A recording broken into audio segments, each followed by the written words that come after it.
প্রিয় দর্শক, আপনারা জানেন কোটা সংস্কার আন্দোলনে গোটা দেশ উত্তাল।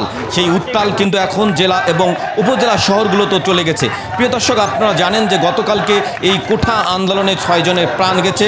আজ লালমনিরহাটের মিশন মোড়ে সাধারণ শিক্ষার্থীরা এই কোটা সংস্কারের পক্ষে তারা মিছিল করছে, মিটিং করছেন।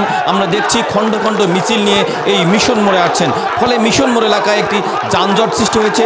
এই ছাত্রদের আন্দোলনের ফলে লালমনিরহাট যে বুড়িমারি মহাসড়ক আছে, সেই মহাসড়কটি কিন্তু কার্যত অচল হয়ে পড়েছে। প্রিয় দর্শক, আপনাদেরকে জানিয়ে রাখি যে এই মুক্তিযোদ্ধা কোটা সংস্কারের দাবিতে বিভিন্ন বিশ্ববিদ্যালয়ের শিক্ষার্থীরা কিন্তু বেশ কয়েকদিন ধরে আন্দোলন করছেন, সংগ্রাম করছেন, সড়ক অবরোধ করছেন, মিছিল মিটিং করছেন। সেই কর্মসূচির অংশ হিসেবে আজকে আমরা দেখছি লালমনিরহাট মিশন মোড়েও কিন্তু সাধারণ ছাত্ররা বিভিন্ন ব্যানারে কিন্তু এই মিশন মোড়ে আসছে। মিশন মোড়ে খণ্ড খণ্ড মিছিল নিয়ে সাধারণ ছাত্রীরা আসছেন। তারা কোটা বিরোধী স্লোগান দিচ্ছেন, তারা কোটার সংস্কার চাচ্ছেন এবং তাদের যে কোটা আন্দোলনে 6 জন মৃত্যুবরণ করছেন তার বিচারের দাবি করছেন।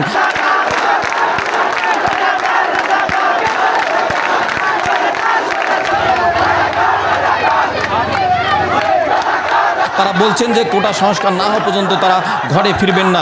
আপনারা জানেন ইতিমধ্যে যে বিশ্ববিদ্যালয়, স্কুল, কলেজ সেগুলো কিন্তু বন্ধ ঘোষণা করছেন। বন্ধ ঘোষণার পরেও কিন্তু আমরা দেখছি সাধারণ ছাত্ররা বিভিন্ন জায়গায় এই আন্দোলন সংগ্রাম করছে। আমরা মিশন মোড়ে দেখছি সাধারণ ছাত্ররা কিন্তু এই মিছিল করছে।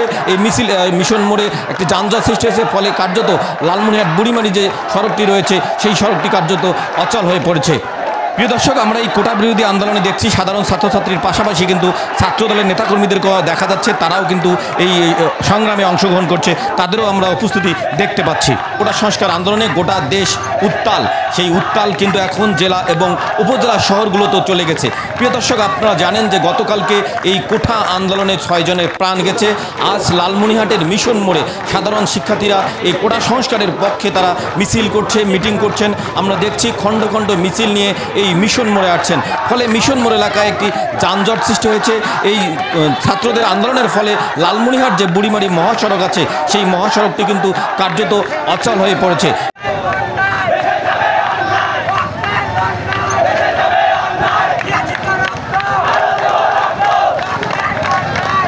জামান সাজু, এল নিউজ অনলাইন, লালমনিরহাট।